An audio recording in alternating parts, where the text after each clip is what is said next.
Welcome back, Tiger fans, Tiger people, another episode of Tiger Den. It's the Carlton preview. I don't think I need to explain how important this game is. It's one of the biggest build-ups to a Carlton Richmond we've had in a long time, probably the most anticipated Carlton Richmond in a long time, arguably since the 2013 elimination final. Both clubs are in a pretty good place at the moment. Carlton are flying. They're probably where we want to be. I think we're really starting to hit our straps now, so we're coming along nicely, but we'll get into it. Firstly, I'll apologise for the quality, the audio, the background, and that work. It's a last-minute video I had to throw together. I'm just recording off my phone, so very echoey, but it's about pushing it out there anyway, getting the content out. So doing what has to be done. I missed the Port Adelaide review. I was at the game Thursday night at the G.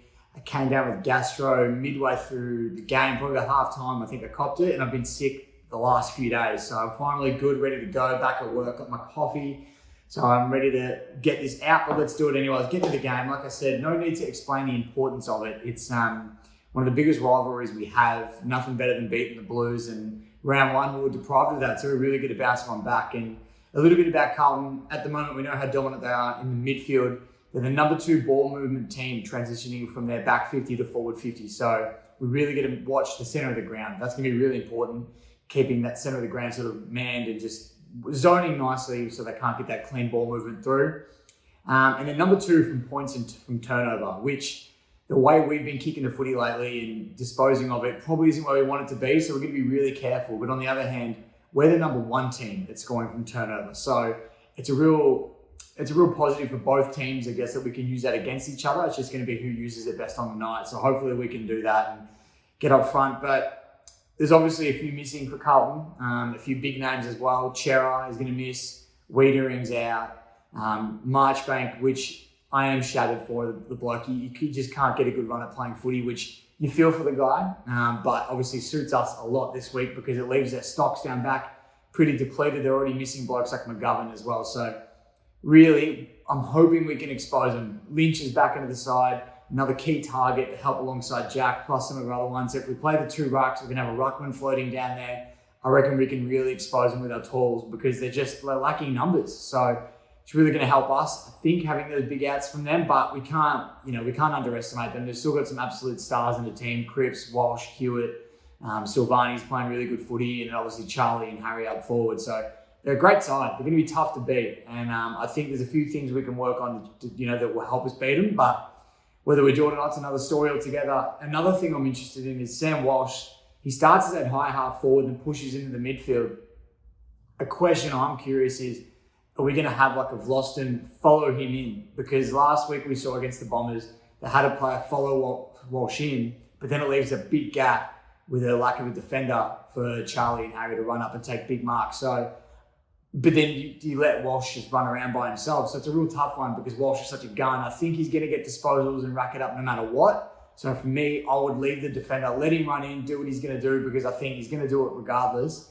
And let's keep someone back and limit the influence of Charlie and Harry because they're the most 2 informed key forwards in the comp at the moment, probably other than Jeremy Cameron. So stopping them is going to be a big key. And I think the fact that Lynch is back means Bolter can push into the back line again with Bolter, Grimes, Tarrant, Vlosten, Baker, Shorty. I think our backline is in a really, really good place. And I think we're going to be able to, not stop them altogether, but limit their influence a lot, which will be super helpful because I think that's going to be the make or break. Their midfield, I think, is probably better than ours. But I reckon if we can sort of stop them from scoring heavily, I think we'll be all right. So that's what I'm reckoning. We're obviously missing Dustin Martin. 90% chance to be missing Dustin Martin, which is a massive, massive out for us. But we've won games of footy without him. I think we've got players in good enough form to cover him, which, you can never really cover Dusty, but we're going to do our best, obviously. So we'll see how that goes. But it's massive. Kane Lambert, hopefully back in the side. He started as medical sub against Port last week, which was surprising. I thought if he's not ready, don't play him at all. And if he is ready, then he starts. So it was interesting to see him as a medical sub, but you'd assume he'll take his position back on the field this week, which another massive in alongside Lynch. So I reckon we're up for a really good fight. That's what it's going to be. It's going to be a bit of a dogfight. It could rain tomorrow night. We're both pretty similar in the styles of football, that surge football, that really clean ball movement, which we love to be doing. They're probably doing it a little bit better than us at the moment, but if we can find our form, this is going to be the night. It's going to be a real turning point in our season. If we can beat Carlton, We've got a good stretch of games coming up, winnable games at the MCG, and really set our season up at the back end. And this is sort of where it all begins. Yes, technically it started against Port, where I think we started to find our Richmond style of footy, but this is the test. The Carlton game is the biggest test we've had in a few weeks. So I'm really looking forward to that and seeing how we can shape up. And then our two ruckmen, Soldo was quiet, obviously didn't have the impact he wanted to against Port Adelaide, but Carlton have only got the one ruck. There's another player they're missing in Mark Pitnet. They've only got DeConning in there. And I think if we go the two ruckmen, it's really going to just bruise and batter him. And obviously Jack Silvani goes up, but he's not a ruckman. He's there to provide a contest. And I think if we can slam him with our two ruckmen and then have one rest forward when we need to as well, it's just going to be another marking option up forward, going to bruise and batter their ruckman, and I think it's going to provide our midfielders more opportunities. So for me, I'm playing two ruckmen. Obviously, the teams haven't been released as I've made this video, but I think the two ruckmen is going to help us immensely. And I think our backline and them missing players, for me, I'm just feeling like it's all sort of working in our favour, just the right amount at the moment. Not too much where I'm overconfident, but just enough where I'm thinking, I reckon we can do this. I reckon we can get this done. I think with two full sides, it'll be an absolute cracking game, one of the best games of the year, but both sides are missing some players, so it'll be interesting to see how it all pans out, but really looking forward to it. Like I said, it's arguably the biggest Richmond Carlton game since 2013. So the stakes are high, the contest is high, the fans are all up and about. We really want to bring the Blues back down a couple of pegs. I think everyone's getting a little bit over their supporters at the moment.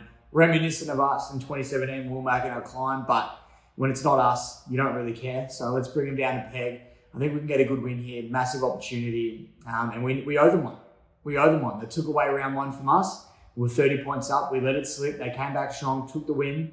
Arguably should have been ours. So let's rectify what we did wrong in round one. We're both better teams since then, and I reckon we've got a good opportunity to get this win. So hopefully I'm talking to you in a few days about a big Tigers win. We'll keep our fingers crossed. We'll wait and see what happens, and hopefully Dusty can get up. I don't think he will, but if he does, even better. That's massive. So we'll wait and see what happens. Keep our eye out over the next day or so, and until the next episode, enjoy and go Tigers.